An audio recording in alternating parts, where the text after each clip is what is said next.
Now this is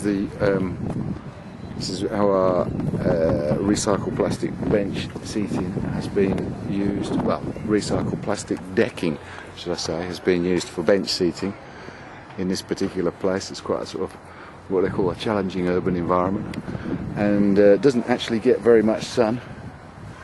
And it was all rotted away. The original wooden seating was rotted away, so it's been replaced by recycled plastic. And as you can see, they've done a very good job, and hopefully that should remain there for quite some considerable time.